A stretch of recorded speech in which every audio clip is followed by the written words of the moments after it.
Vinny takes on Herman Munster to clear two Utes who are falsely accused of murder. This is spoilers. This is spoiler. Did you say Ute? No. They're from Utah. Utes. Exactly.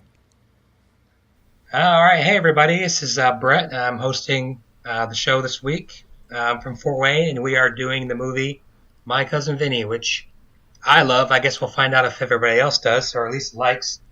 Why don't you go ahead and introduce yourselves, and why don't you tell me your favorite Joe Pesci movie? Hey, this is Pappy. I'm calling from Denver.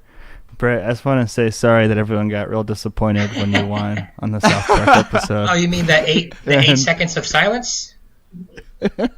Hello, darkness, and my friend. my favorite has got to be Goodfellas. Pretty basic choice, but I almost said I really like your it. favorite Joe Pesci movie that's not Goodfellas, but I figured might as well just go all out. Hey, this is Josh. I'm recording from Goshen tonight. Joe Pesci, I think, was most notable in my life with his performance in Home Alone, so I'll go with that. You Yes. bastard. Yes. This is Stevie from Elkhart, Indiana. And my favorite Joe Pesci movie is what I consider to be one of the great sequels of all time in Home Alone 2. Yeah. Lost in New York. I love it. I thought for sure you were going to say Casino, though. That's a Robert De Niro movie. Okay. All right. Well, thanks for introducing yourselves. I guess nothing left to... I guess we should just get into it.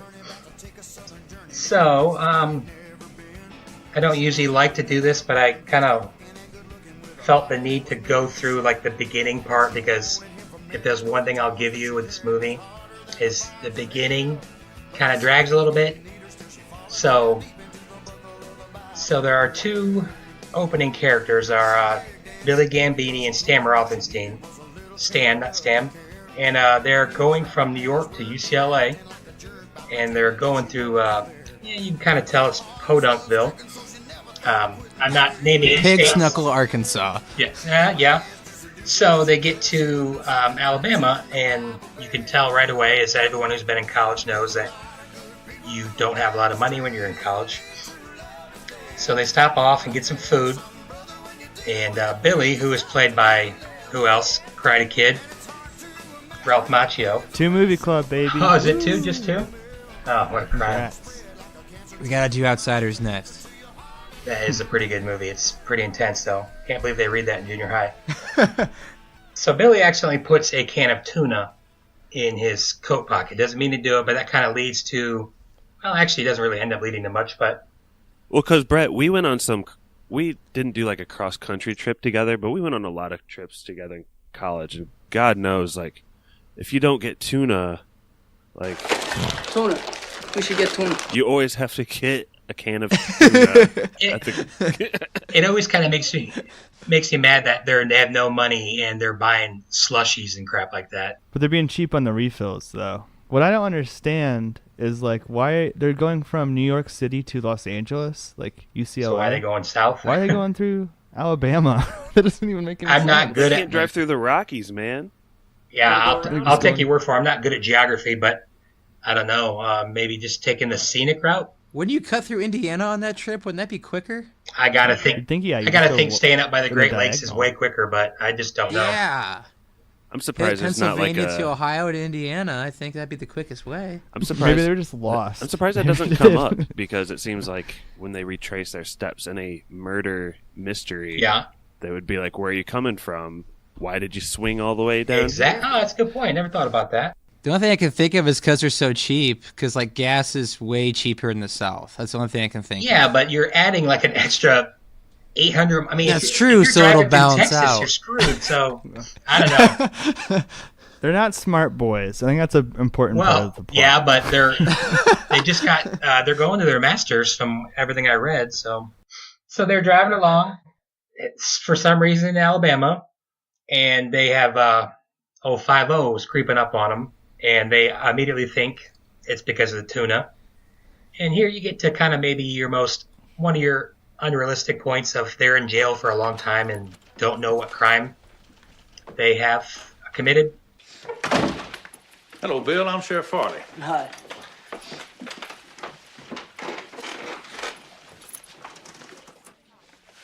Do you know why you're here? Yeah, I do. I'm sorry. It was a stupid thing to do. Have you been made aware of your rights? Yes. You're willing to waive that right? Yes, I'm willing to cooperate fully. I'll sign a statement or whatever makes this whole thing easier. Good. Good. That's good. But I want you to know, Stan, he had nothing to do with it. Did he help you plan it? No, I mean, it wasn't planned out, just like, it just happened. Did Stan try to stop you at any time? No. I mean, he was...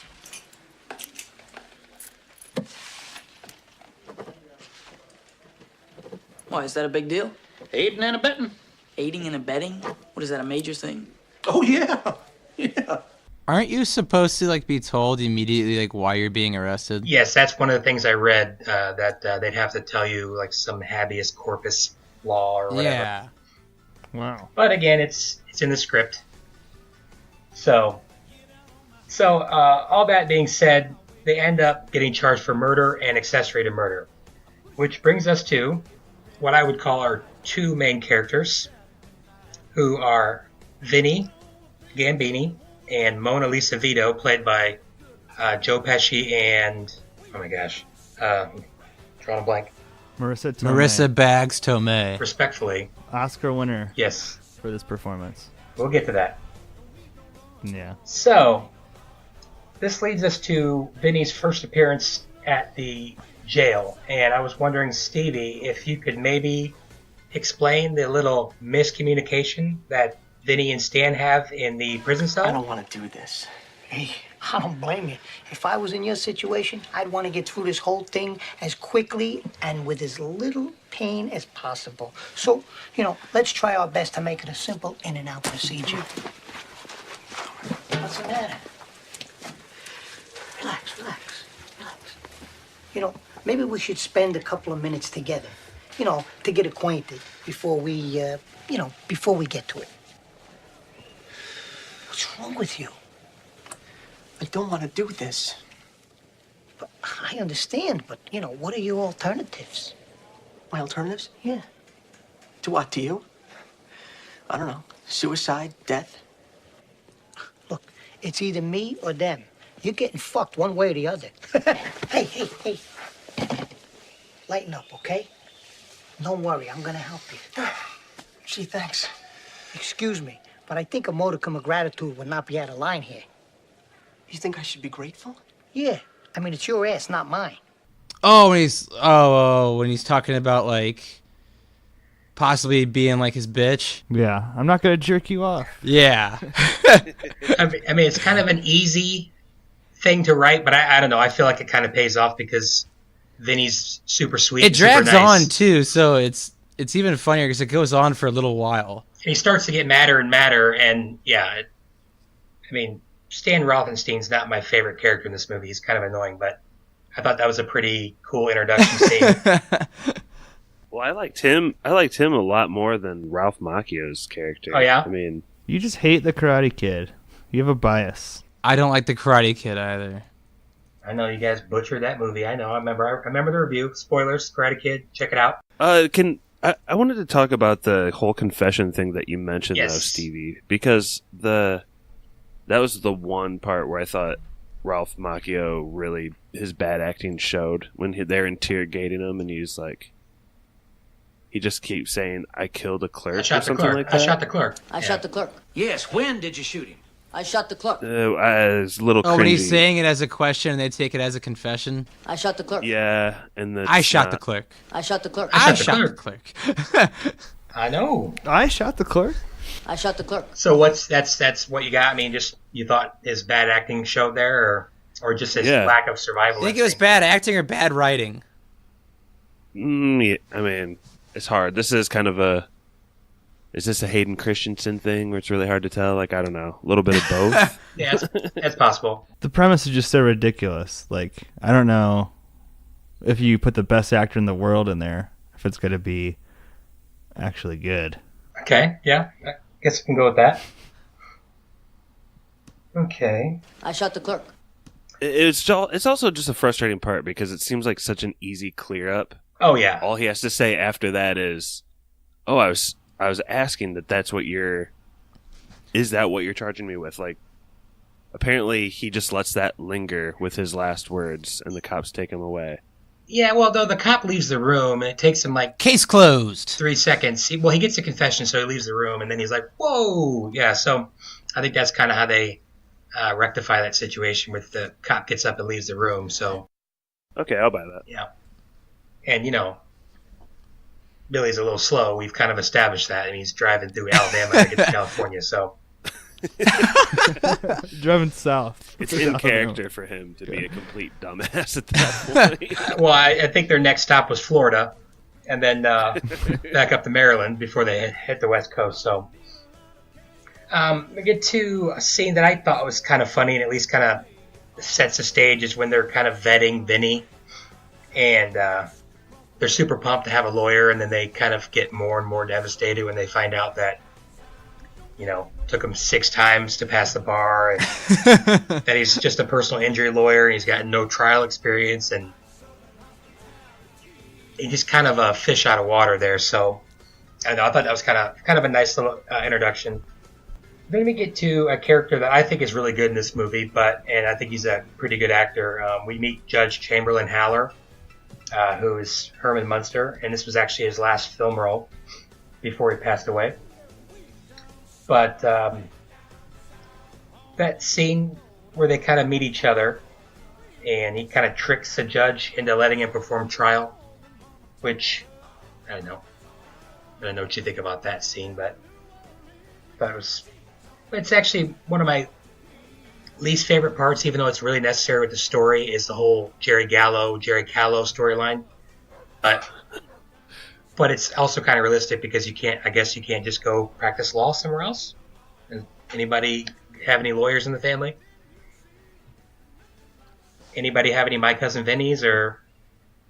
I do not. I do not. I come from a family of nurses. Okay, that's cool.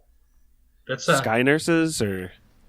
No, just ground nurses. Well, that's still kind of cool, I guess. I did think it was funny though that when he sees the one guy in a neck brace, he instantly asks him "Hey, how'd you get that neck brace?" What happened? Rear-ended? No, I fell. But the judge is one of the best. Oh yeah, for sure. He's kind of a yin to Vinny's yang, and that's kind of obviously that's kind of the main storyline of this movie. The main background is, culture differences and North versus South. Well, I guess more like East. I don't want to say North versus South. That means something different, but East versus South. That kind of leads us along. It leads us to the first courtroom, which kind of is the first, you get to see Vinny in action, even though it's pretty brutal how he does it. I don't know, Pappy, do you want to maybe go over some of the problems old Vinny has in this first day? Falling asleep and stuff, and then he goes to enter the plea, and him and the judge sort of have a conflict. Sort of have it out, because Vinny's not just saying what he wants to.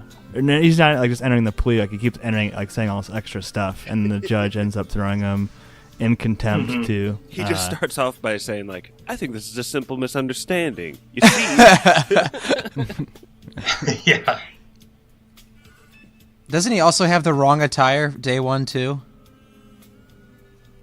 A leather jacket, yeah.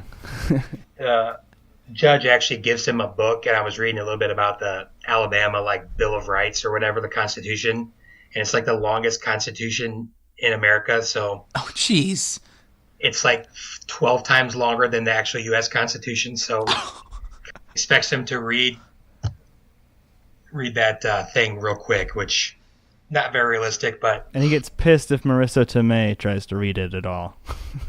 He freaks out on her. This is the first time I've seen this, Brett, and I thought his first court appearance, I didn't get the shtick yet. I thought he was literally, he just didn't really care about the case. He just... And then, later you find out he's, completely inept. But I thought it was kind of weird. I was like really frustrated because I was like, why are you throwing this on purpose? It's like really obvious. Counselor, your clients are charged with first-degree murder. How they plead? Ayana, my Don't client... talk to me sitting in that chair. Yeah, because it seems like he's almost just too stupid. He couldn't be worse. Like, literally. Yeah, no, he really couldn't be worse. And like the guy, the Unless judge, you stutter, who's you super couldn't be strict. worse. Oh yeah, we'll get to that, I guess. But this, I don't know if you've. We'll get to some more of this later, but I don't know if you've actually looked into this a little bit. But this movie is actually praised by like a lot of lawyers and judges and law review sites and everything. John Marshall, law school professor, said Vinny is terrible at the things we do teach in law school, but very good at the things we don't. So that kind of sums it up of how he is. He doesn't really understand procedure or anything like that, but he's really good at, as you see later, cross-examining and discrediting witnesses and stuff. Can I ask a question, though? Absolutely, absolutely. So, Vinny is really good at the things we don't teach, is what that guy's quote is. And he does kind of have, like, this superpower. Yeah. And what I'm, like, struggling to get is, why is the explanation for the superpower, like, because his name is Vinny, or he's his cousin, or, like, is there an Italian connection? Dude, I hated when Ralph Macchio was telling that story of like the kid's birthday party and like Joe Pesci's just like ruining all of the tricks the magician's doing. Like, what a dick move that is. And, like, that like inspires him. All right, we'll give him one more chance because he's a super asshole at little kids' birthday Hey, my parties. uncle's a troll. It's behind his hand. We've got to fire this guy. It's in his paw. Yeah. Macchio's like answer is just like, it's Vinny, like every time. Yeah, I like if you told me that story, I'd be like, no, it's our lives. We're It's definitely Vinny. firing him now. He's a super asshole. Well, yeah, I mean, that does come up here pretty soon, but Josh, I feel like another strong performance in this movie was by Lane Smith, who plays Jim Trotter III. Mm-hmm. He's the prosecutor. I wonder how you feel like he did playing the tough but like extremely good-hearted prosecutor, like Southern prosecutor. How do you think his performance would put in this him movie? right up there with probably Marisa Tomei as probably my favorite overall performances of this movie. He's just consistently I thought he was so hateable, good. Mm. but in like this very proper way where it's really hard to like. It was really hard to like find out like why you need to hate him, but you just hated him anyway. He just has like this super long face, and his like southern drawl is perfect, and just the right amount of like threatening that put me in a situation where like I felt like I could be. Let me rephrase that. That made it more real to me. Like when they were showing Ralph Macchio like out in the stands or whatever, like that kind of took me out of it. But when it was like the judge and you're like looking at him like point of view, that was actually pretty intimidating. I thought he's an intimidating figure. Long story short, yeah. Edit point. Yeah, and I think he just kind of embodies someone who embodies, he's really good at his job, but in the end, he's not a good or a bad guy. He's just looking for justice, which is exactly what the judge is doing and exactly kind of what Joe Pesci's doing. So they all kind of have something in common where they just want the truth to be told, and that's how lawyers should be. Was there a hunting scene that was cut out of this movie? Yes. Like, what do you? Because they go hunting, and it's like set up a bunch, but then it's just like he gets the files, and we never see them. I really like that cut. hunting. I really like that choice of a cut. I don't remember. You know what? He's like home for Christmas with like all these presents in the files. He's being super cocky, and and then not the first time old Mona Lisa puts him in his place. Yeah. What about these pants I got on? You think they're okay? Oh! Imagine you're a deer.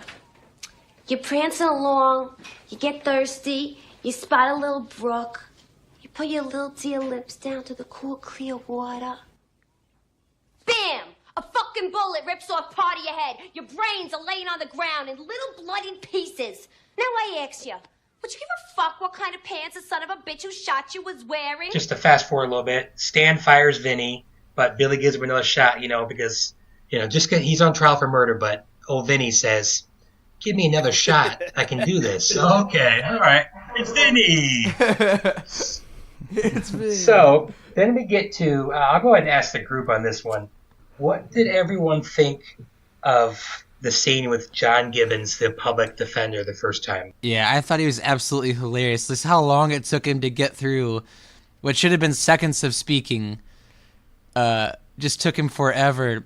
And I love the look on Stan's face when the public defender sits down next to him and slaps him on the back with a smile. Oh, yeah. And then my favorite line by him is he goes, I'm getting better. I'm getting better. I love that line. I didn't see it, but apparently if you look when he's stuttering, if you look back at their table, like all three of them are like trying super hard not to laugh. Well, now, ladies and gentlemen of the of the jury. Pappy, what do you think of that scene? It's pretty funny. I mean, it's kind of like cringeworthy, mean-spirited, because it's just like making fun of people who stutter. That's the whole joke. But well, it's just funny to have your life in the hands of someone who's supposed to be an amazing talker by a stutterer. That's just hilarious to me. Apparently, he's a stutterer in real life. Really? And he didn't want to take that role, but they convinced him to do it, and then he got typecast as a stutterer. So, was his stuttering that good? Poor bastard. I wish he would have played Benicio del Toro's character in The Last Jedi. Way to get that reference in. Better. Ooh, hot take. Hey, spoilers, Last Jedi just came out. Check it out. I'm shocked that he's an actual stutterer, because I just thought the performance is like over the top. But maybe that's how a stuttering lawyer would sound. I can't imagine there's a lot of them, to be honest with you. I think the actual joke is like you're thinking this whole time, like, how can this public defender possibly be worse? Like, he's going to get these guys off quick. And then the joke is kind of like, oh, because he is just that much worse. But yeah, because he's also inept too. Like when he's interviewing the breakfast guy, but he comes at it from like the eyesight perspective. Like he really sucks on every level as an attorney. Anybody have any final thoughts on the early court scenes before we get kind of to the meat and potatoes of the movie? I don't know what the meat and potatoes are, but I think the posts, for the most part, the posts courtroom scenes, instant grits. No self-respect in Southern man. I'm listening, side conversation. I might be the only one. I'm just saying, like when Marisa Tomei is putting him in his place, were some of the best scenes, and that happened pretty much after every courtroom scene. Yeah, no, you're right, and I wrote this down when I took my notes. I wrote this down when I made the script. I mean, I think the highlight of this movie for me is the chemistry and the dialogue between Vinny and Lisa. I think they're perfect together, but like almost a terrible couple at the same time, because he's smart kind of and wants to be smart, and she seems dumb, but she's just as smart. And I don't know. Anybody want to comment on that? I mean, I kind of wanted to avoid this because I'm worried about your answer, but I think Marisa Tomei, this was a really well-deserved Oscar, and I've seen some people criticize it, but I think this is the kind of like Oscar upset that's really good for the awards. And I thought she was magnificent in this movie and super charming. Thoughts on that?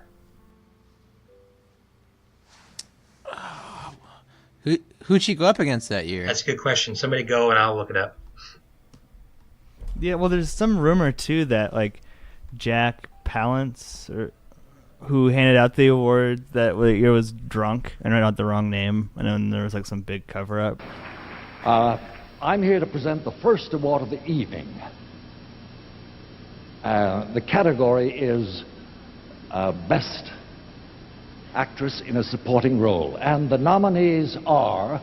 Watching that performance, like, and I didn't actually realize, I knew that she had won an Oscar. I didn't realize it was for this when I was watching it, but like, it didn't really jump out to me as like, oh, this is like an Oscar-worthy performance. Like, what a great performance. I think she's really good in it, but I actually kind of found their chemistry to be a little bit like grating. Like, they're just constantly yelling at each other. Like, it's just, I don't know. Like, I kind of hated both of them a little bit. I thought that I wouldn't have guessed that she won the Oscar for this either, but in hindsight, I feel like she actually made Joe Pesci look bad in a way, and I didn't really buy her romantic interest in him, not to be mean, but like... Well, she's 22. She's like 22 years younger than him. Yeah, and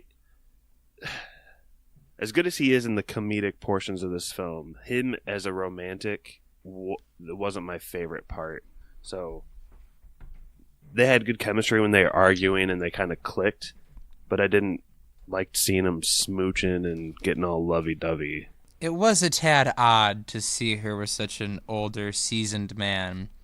Short man as well as And they Joe acted like Pesci. they had been like lovers since they were like 10 or something. Hey, yeah, love is blind though, man. Love may be blind, but there can be oddity to it.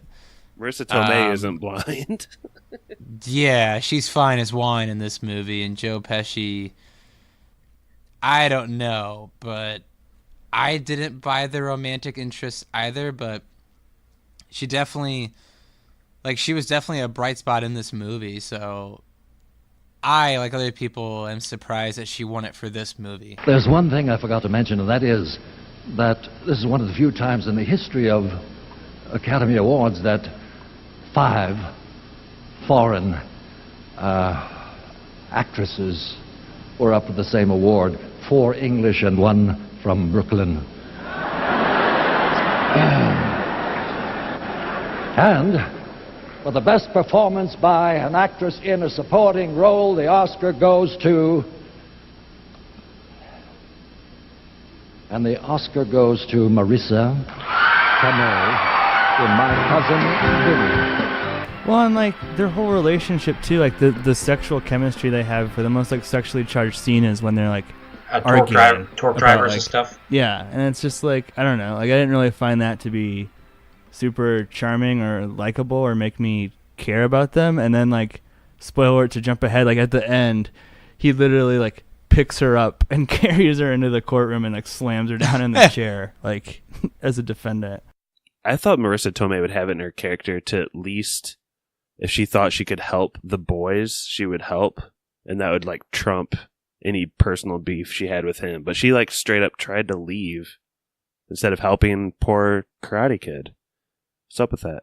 Well, first of all, Stevie, it's not like a great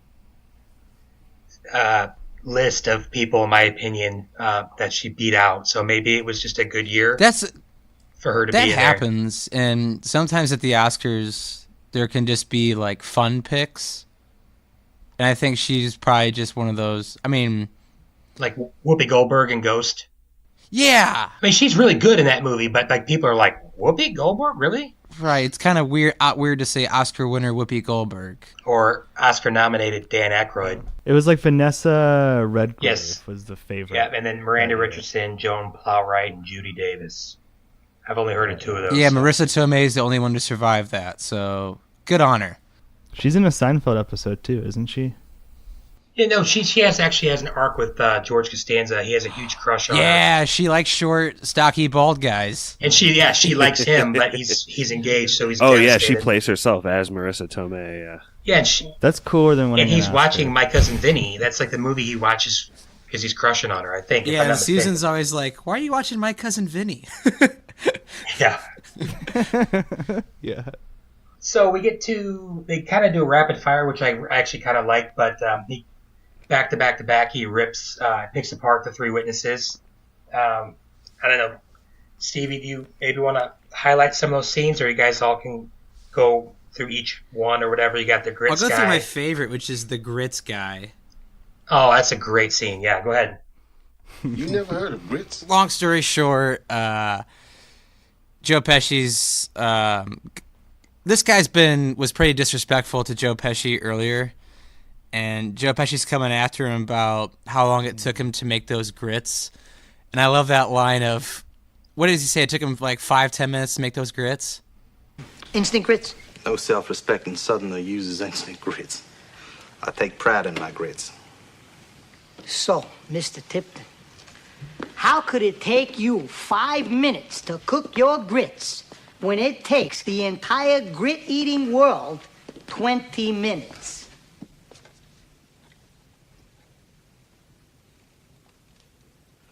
I don't know. I'm a fast cook, I guess. I'm sorry, I was all the way over here. I couldn't hear you. Did you say you're a fast cook? That's it? Are we to believe that boiling water soaks into a grit faster in your kitchen than on any place on the face of the earth? I don't know. Well, perhaps the laws of physics cease to exist on your stove. And he's really just tearing this guy apart in the court. And I love when he just replies with, "No self-respected Southerner cooks instant grits." And that's when Joe Pesci really goes after him. And I think it's one of the shining moments for Joe Pesci in this movie because he looks really good as a lawyer. He's doing really well as an actor. And he ends it with the judge telling him to stop attacking the witness. And he's banging the gavel. And it was really, I think, the strongest performance of Joe Pesci for in this movie was that part. Question. Are you sure about that 5 minutes? I don't know. I think you made your point. Are you sure about that 5 minutes? I may have been mistaken. I got no more use for this guy. I love in that scene when he says no self-respected man would use instant grits, and it cuts to that one juror that's right. in the stands, and she has such a approving smile, that's right. Yeah. I love were these magic grits? Yeah, and that was a pretty tricky piece of writing too, because earlier in the movie, part of their fish out of water setup is that they're in a diner, Is the grit and scene. this dude's throwing lard and butter all over the grill. And they're asking him all about grits because they've never seen it before. That was a pretty funny scene too. Do you guys like grits? Yeah, it tastes like cream of wheat They're to me. okay. My wife freaking loves grits. I don't like grits. I mean, you need sugar and butter and all that crap. So, but it's kind of like cream of It's wheat. a weird so. consistency. I do like the menu though: breakfast, lunch, and dinner. It's kind of a flashback, but Yeah, what do you think? Yeah, it's what do you let's have think? two Breakfast? Yeah. So so that's a good one. Yeah, that kind of gets him going, and I can't remember if that's the one where he does the strut. No, that's at the end. But then the next one is I call the mud guy. Does anybody, Mr. Crane? Does anybody remember that guy? I think that's kind of an underrated, funny one because the guy is such a hillbilly. He's like. Wait, is that he's just buying everything that Joe Pesci is saying, agreeing? Yeah, he's leading him. I'm actually surprised there wasn't an objection for leading the witness. Yeah, but I really liked how he had to spell out what are those bushes. Yeah, what's that? And it ends with he goes, what are those little leafy things? Leaves. Trees? Trees, that's right. Don't be afraid. Just shout them right out when you know. Yeah, how many bushes? Wait, count them. You forgot about those. 3, 4, 5. 5. Well, don't forget that little bush. 7 bushes. Yeah. That was definitely a laugh out loud moment. Yeah. And then you get to Mrs. Riley, which is maybe the most obvious one of the three. But as also another quote about that where they talk about that's just using props. Obviously, again, it's pretty obvious, but it's just a good way to discredit witness using props like that with the glasses and the tape measure. And I thought it was kind of a funny scene when he's like, how many fingers am I holding up? And the judge is like, let the court be known that Mr. Gambini is holding up 2 fingers. Was I the only one who thought her big-ass glasses made her look like Maz Kanata? Oh, jeez. I didn't think about that, but that's pretty good. This lady actually has some background story. So. Butthole eyes. Oh, got him. That's a story for another And the good time. thing about these scenes, too, is the look on Judge Holler's face when Vincent's going through all these witnesses. You could just tell he wants to shut it down, but he legally can't. He's just letting him go. So I know the expressions on him were awesome. How many fingers am I holding up? Let the record show that counsel is holding up 2 fingers. Yeah, he seems like a pretty good, almost like a stage actor. He's actually has a degree from Harvard, if I read correctly, in real life. So, well, having a courtroom drama on stage is kind of an old cliche. So I wouldn't even be surprised if he's played a judge once or twice before.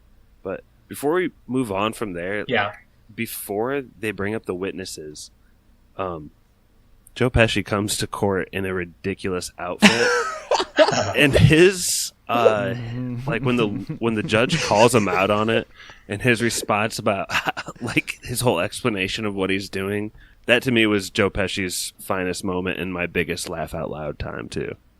It's actually my favorite line in the movie, and actually our mutual friend Drew's favorite line too. Mr. Gambini, are you mocking me with that outfit? Mocking you? No, I'm not mocking you, Judge. Then explain that outfit. I bought a suit.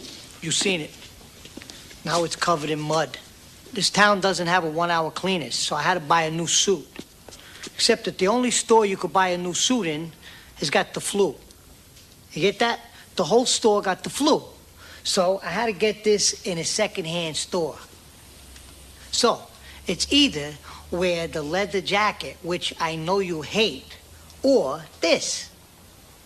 So I wore this ridiculous thing for you. You on drugs? Drugs? No, I don't take drugs. I don't like your attitude.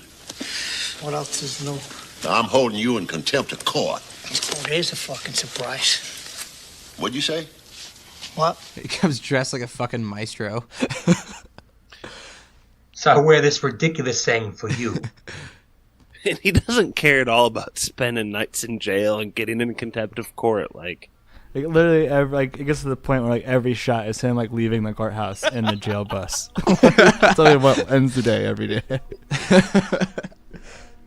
And then the little side story that we hadn't talked about was all the terrible places he slept, and I was kind of wondering what the worst one would be. Probably the train, right? No, this is what I'm talking about. So I'm used to the trains. That's true. You learned to drown him out at a young age here. The pigs squealing. The pigs is bad. Pigs would probably be, they'd be tops. I like when he comes out shooting at the cabin. That's pretty funny. Dude, that owl's screech was the most ridiculous sound. It was like. What the fuck is that? It's a barn owl. That is a barn owl. Brett, I like that joke where he walks into to the hotel room and he's like, "You said that alarm would never go off at 5:30 again." Yeah. He's like, "It doesn't usually go off at 5:30. Oh, yeah. It goes off at 4:30." Yeah, that's kind of a classic one. Another little quick side story is him getting the money from the hustler, and I think the first time I ever saw this, and I showed it to a friend of ours. When he launches himself at the guy, it's so ridiculous looking, but it's so funny looking. It's kind of like what he does in Casino when it shows him trying to be tough and he's kicking people and punching people that are 2 feet taller than him. And it just looks absolutely ridiculous to see Joe Pesci manhandling someone. Yeah, but do they not fight him back because of who he is? Right. Good point. No, but I get what you're saying, though. Yeah. He's really short. He's 5'4", I think. And the judge is 6'5". So whenever they're standing next to each other, it's kind of pretty daunting. That's not the word I want. Well, maybe that's why Marisa Tomei got the Oscar. She actually made it semi-believable that someone would fall in love with Joe Pesci. Yeah. Oh my gosh. Joe Pesci's wife, if you're listening to this, his thoughts do not represent my thoughts. So I think your son is a gem. So You said his wife and then his son. What? Did I say wife? I meant mom. I don't know. Yeah. But everything's kind of, Vinny's kind of flying high and everything's looking really good. And then you get that ominous call from the prosecutor about he's got something up his sleeve, and Vinny's super nervous. And then they introduce Mr. Wilbur, who's the FBI agent, who is probably easily the biggest nerd in the whole movie. But he comes out and, they find out the tires are the same, the size and model are the same. So that's pretty much the death knell, because the whole backstory about this is there's not a lot of cars that have that mint green. So you kind of just think they're dead meat there, for lack of a better term, but that's kind of what they would have been. So did anybody, I guess that kind of leads to our big moment in the court, kind of set things in motion, where he screams at her in the diner, which I actually think is a pretty funny scene when he's rifling through the pictures. Does anybody want to talk about that real quick? So she's taken all these. Marisa Tomei has taken all these pictures of like crime scene areas, and apparently there's one where the tire tracks are showing. I don't know what else happens in that scene. Like he just like kind of freaks out on her, and she leaves at some point. Like, yeah, he's like going through the pictures, and he's like openly mocking her about, oh, picture me in the shower. Oh yeah, that'll really help me win the case. That's what I'm saying. Like I don't know. Like their interplay is kind of like rough. Like it's tough to like. They're not like really likable characters. Like he's being a huge dick to her, and she's, I don't know, just kind of runs away. Yeah, but he seems like to me he seems like a pretty nice guy in general. He's just really. This seems like an abusive. Well, not to mention that one of those pictures is the exonerating evidence. Like, but he was too busy belittling her to like notice it at the time. Like, I don't know if it's supposed to maybe portray a stereotypical, I don't know, maybe East Coast relationship. You know, I know they consider that like an Irish, like a Catholic marriage is, you know, staying married forever because you can't get divorced, and then like hating each other. That was kind of an SNL skit. So yeah, I'm just saying this movie doesn't have like. I feel like it could have used a little bit more heart and a little bit less like screaming. I don't know. See, I feel like Vinny's got.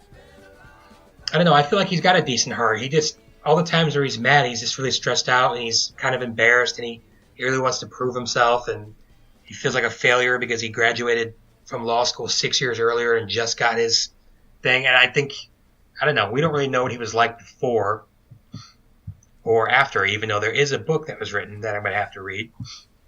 There's a sequel book? Yes, and it's actually got pretty good reviews. It's called like Back to Brooklyn, and I'm definitely gonna have to read it. It's kind of short. It'd be like kind of a couple-day read. Does the Department of Justice track him down and charge him with illegal representation? No, but that is something I thought of for sure. I mean, they would have probably found out eventually, but then again, maybe they just let it go because he got, you know, a call from whatever that lawyer's name was, Judge Malloy, who was kind of his mentor back in New York. So, but yeah, I mean, you were talking about like that final exonerating scene. So like that picture, he ends up realizing that like the tire tracks are even, and so it couldn't possibly have been their car. And so like positive traction. Like I mentioned, like he goes and he grabs Mona Lisa Vito and slams her down like in the court, but carries her over his shoulder, and like she doesn't even want to testify. Like she's trying to leave. She's being like an uncooperative witness, and then like she has that aha moment too. The defense is wrong. Are you sure? I'm positive. How could you be so sure? Because there is no way that these tire marks were made by a 64 Buick Skylark. These marks were made by a 1963 Pontiac Tempest. Objection, Your Honor. Can we clarify to the court whether the witness is stating opinion or fact? This is your opinion? It's a fact. I find it hard to believe that this kind of information could be ascertained simply by looking at a picture. Would you like me to explain? I would love to hear this. So would I.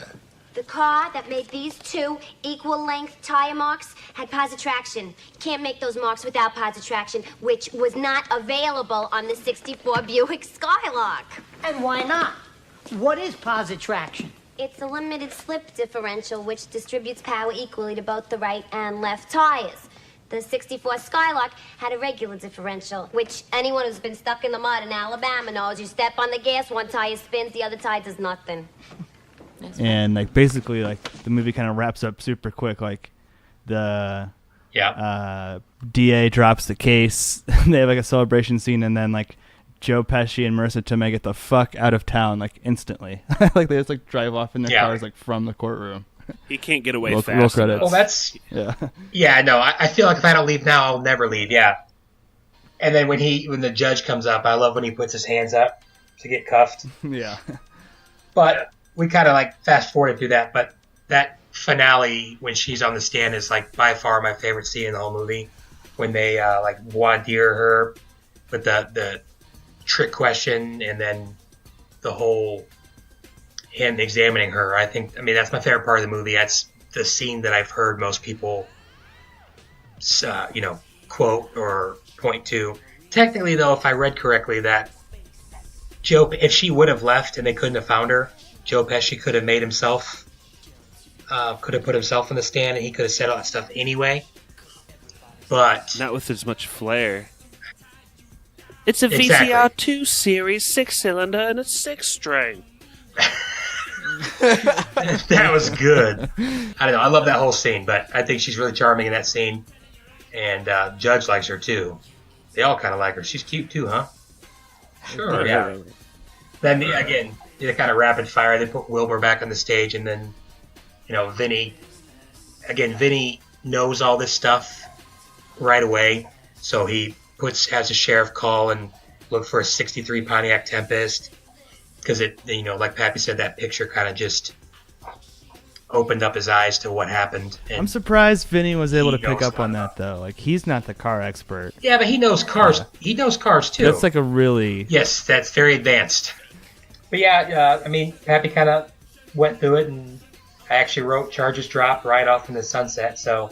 And then 2 guys matching the description were arrested. Yeah. Right, with the .357 Magnum, and that's kind of That's like one of the quickest wrap-ups ever. Oh yeah.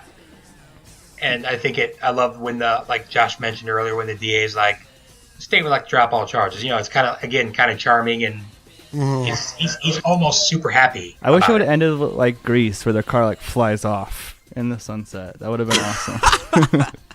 Goes off into the sky. You're the one that I everybody want's waving goodbye playing. to him. Yeah. Yeah. Just a few things before we get into yes or no's, and then trivia. I mentioned earlier about how this is kind of lauded for its law. It was actually the ABA Journal ranked at number 3 on its list of 25 greatest legal movies. What's number 1? 12 Angry Men? I'm not quite sure. And then there's another list of the 25 greatest fictional lawyers, and in parentheses, who are not Atticus Finch. Yeah, I was going to say. And he's number 12 on that. So nice.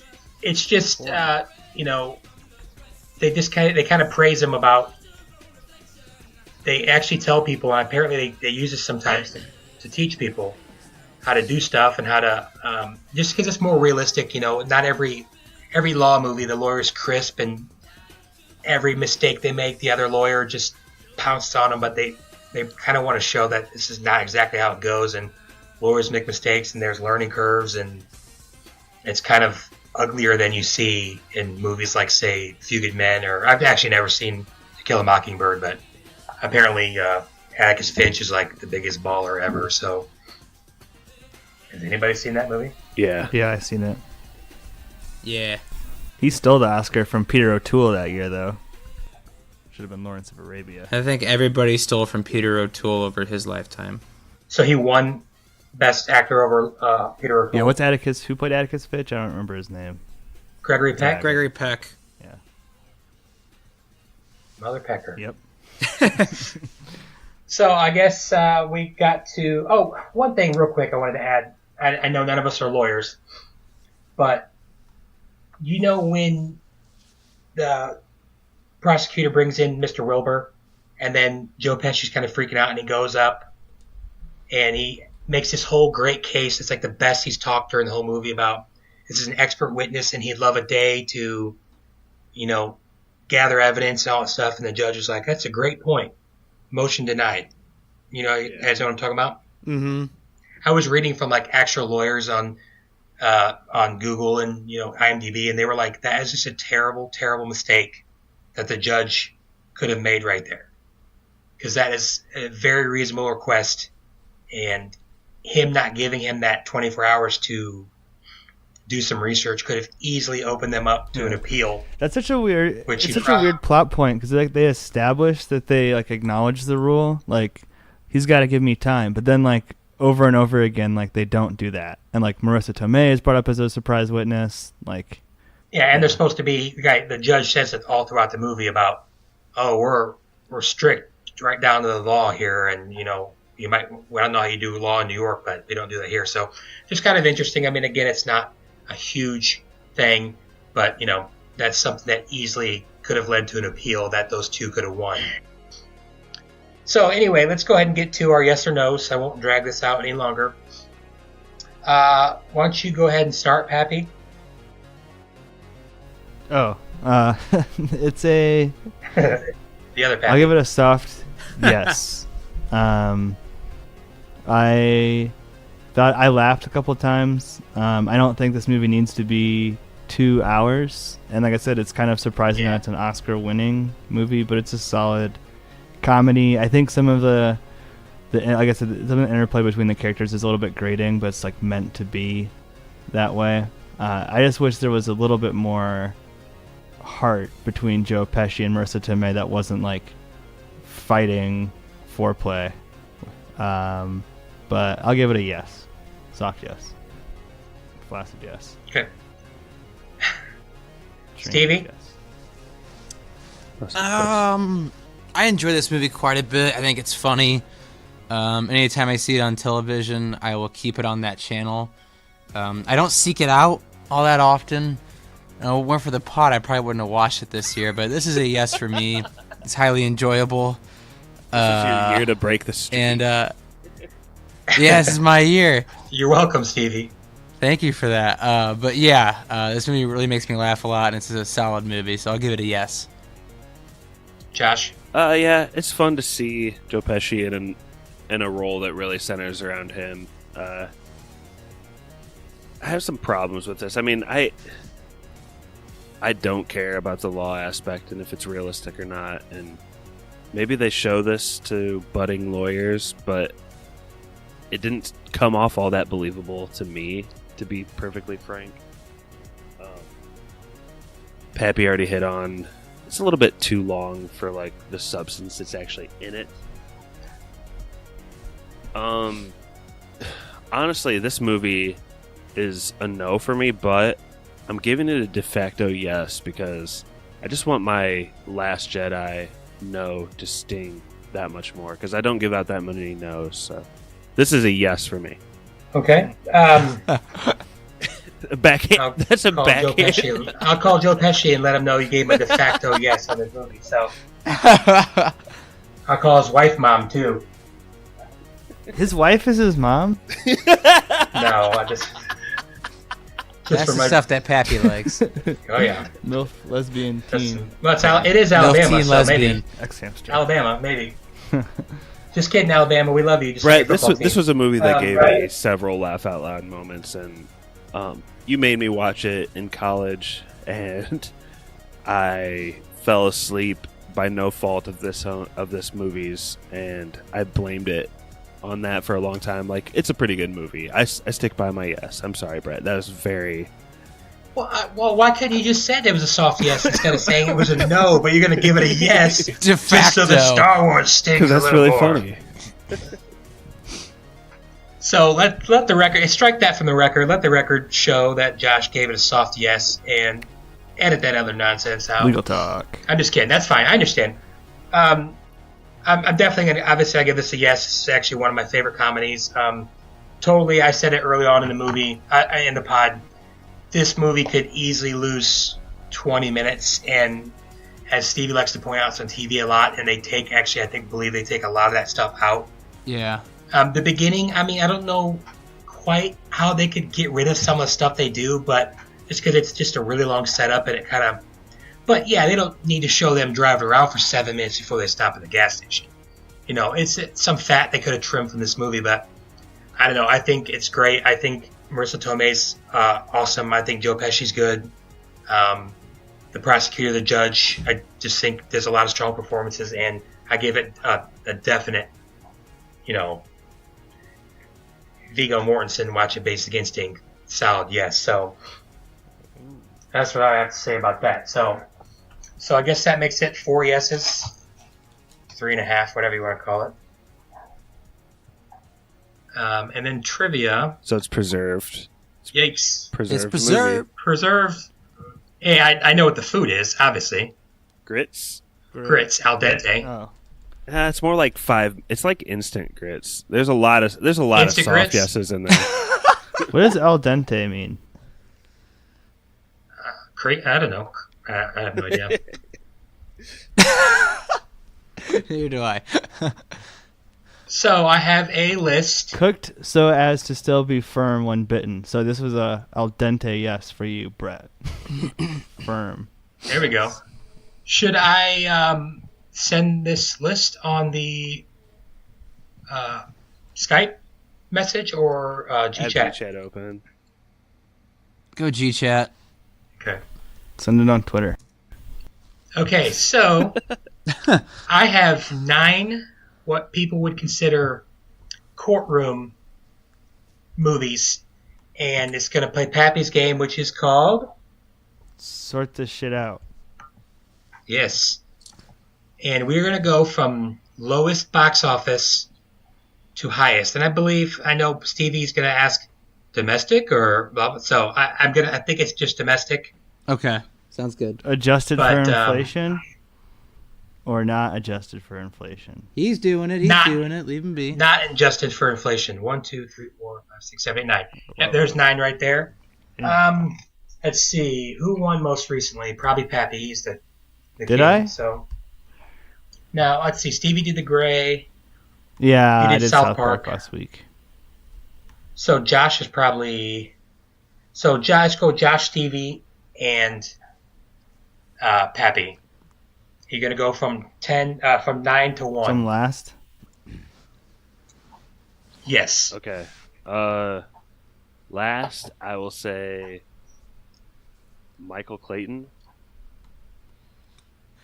Incorrect. Stevie? I will go with Advocate. No, that's incorrect. Let me go ahead and for the viewers, let's go ahead and tell you the movies. Devil's Advocate. They are the Devils. You want to go ahead, Josh? No, it's just funny because when you copy and pasted Devil's Advocate. Oh, Devils is in there. Sorry, Yeah, I was yeah, blocking. yeah. I thought it just said Advocate. What's It looks really weird. That movie didn't make any money. Yeah, I was like, The films are. I never Devil's even heard of it. Advocate. I was like, oh, then the Devil's up there because it jumped to last red is blocking Devils. Devil's Advocate, JFK, My Cousin Bastard. Vinny, Michael Clayton, Aaron Brockovich, A Few Good Men, Exorcism of Emily Rose, Kramer vs. Kramer, and Primal Fear. Has everyone heard of all those movies? Primal Fear is one of my favorites. I haven't seen it, but that's the movie I'd always wanted to see. So It's okay, amazing. so you said Advocate, which is incorrect. Pappy? I will Damn it. guess Kramer versus Kramer. Incorrect. Damn. I'll guess The Exorcism of Emily Rose. Incorrect. Sorry, this might take longer because we only have 3 people, but we'll give it a shot. Stevie?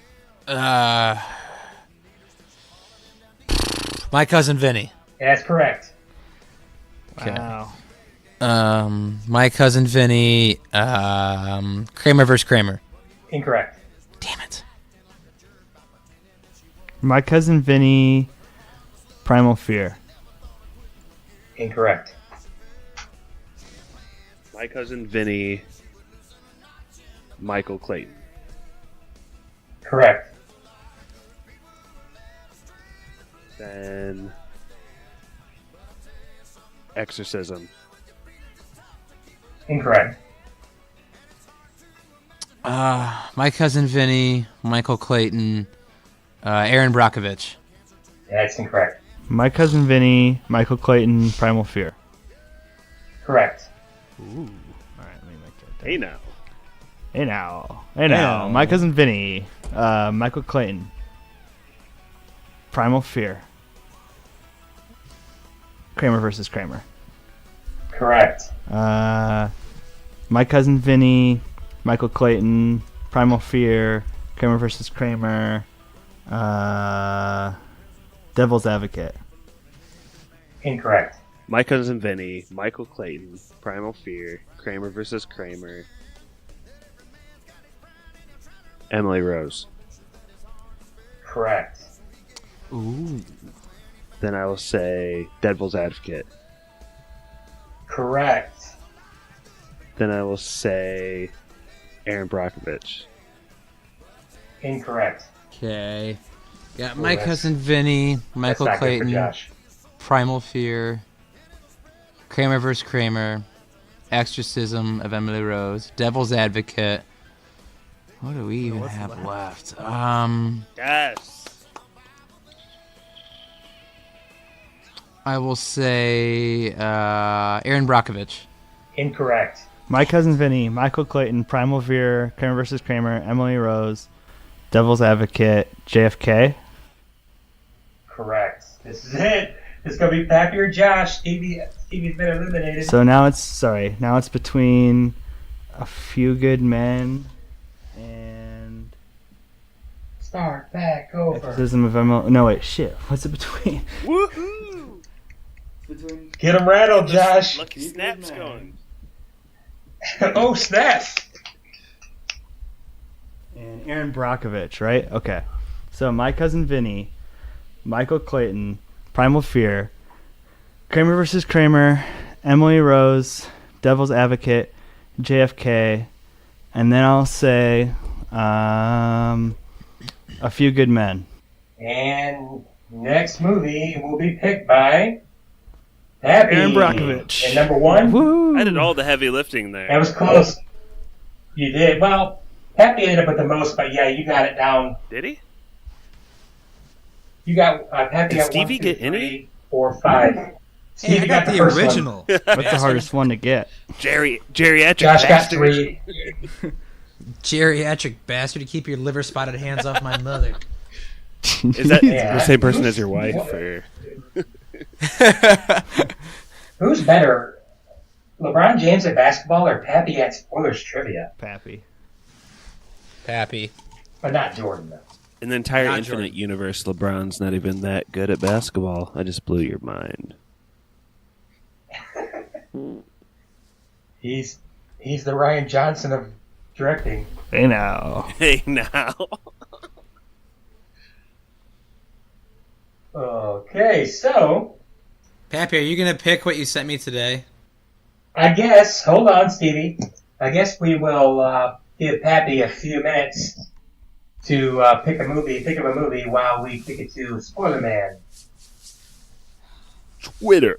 Our email is podcastspoilers@gmail.com. Twitter is @spoilers_pod. Our Instagram is podcastspoilers. It's lit. Josh Hensley from the Rutabaga wrote our theme. Our number is 903-776-4507. And if you enjoyed what you heard today, subscribe on SoundCloud or iTunes. Please don't forget to leave us a review by searching for Movie Spoilers, clicking on the cereal bowl, select the Reviews tab, and leave us some stars and some words. Hey, before to give Pappy a little extra time, hey everybody, if you want to go ahead and tell us your favorite courtroom movies, check us out on Instagram. Hey, we have a Facebook page called Spoilers Podcast. You want to check that out. But, Pappy, why don't you go and tell us what movie you're going to pick next? All right. Well, we just did our last Jedi podcast, and there's definitely some mixed emotions. So we're gonna go, and I've been getting away with who my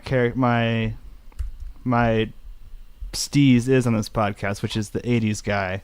So we're going to go with the 1984 classic comedy science fiction film, The Ice Pirates.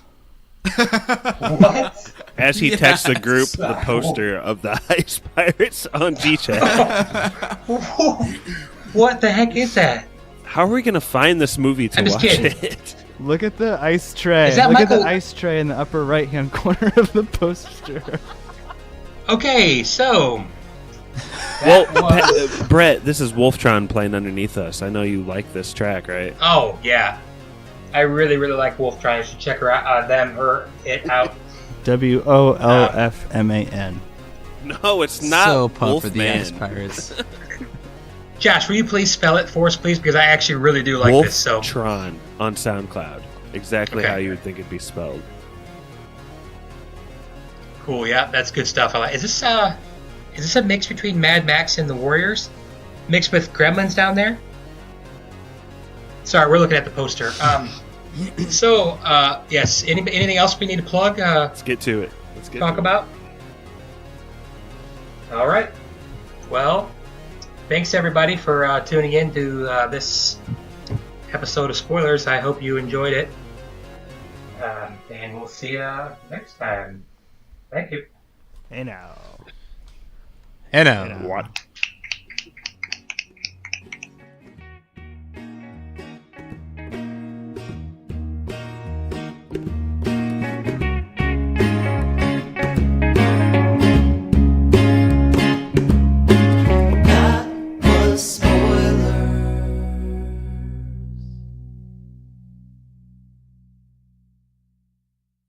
It's the window. That was funny. Yeah. Yeah, dude, the It's Last Jedi. Okay, so Ryan Johnson did the most bastardized thing you can do, and he said, "Forget all about what once you knew. This is my story now." Dude, he was kind of shitting on the whole Force Awakens. I felt like there's a couple lines that are directly kind of shitting on it. Like what? Like kill the past? Kill the past. Like you can't just blow stuff up, and solve problems. Yeah. I don't know. There's a couple other ones, but Yeah, dude. There's no way he'll get a whole trilogy to himself. There's no way. I don't know. It's weird because the cinema score was an A. It's got an 8.6 on IMDb, but the audience score on Rotten Tomatoes is super low. How do they judge the audience score? That's just people clicking the number of stars on a movie on Rotten Tomatoes. Really? Yeah. Oh, that's kind of weird. The movie I was at had a cinema score thing. It's like a punch card, and it's A through F. And Ooh. it's kind of interesting. Yeah. Dude, people were so muffled and groaning leaving the theater. No one was yeah, that was awesome. Everybody's just ugh. It was definitely a face value. I'm not so sure about that. Dude, the whole casino plotline is the big problem. It's and they're splitting up. They split up the narrative and the action too much. Well, not just that, but that whole side story had no outcome on the ending whatsoever. None of them do. No one succeeds in their goals at all. And so that movie had so many fucking problems. It's got good parts, but it's also got problems. Puppet Yoda. How awesome was that? We're not going to bring back CGI Yoda. We're going to use fucking Puppet Yoda. Digital puppetry. But the Porgs, man. It's all about the Porgs now. It's their story. I love them. It's their story now. You did not love them. I love the Porgs. They were cute. Josh is so angry. Josh is fighting Last Jedi battles on all fronts. Somebody has to. Someone has to defend Rose, the great character she was.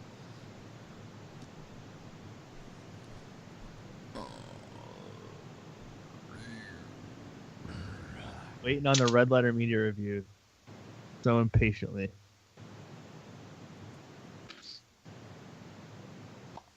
Doesn't it feel good to get your own review out first so you know you're not copying? Yeah, I hope they copy. They're probably waiting for spoilers to release. Josh, did you give The Last Jedi a no? Hey now. Hey now.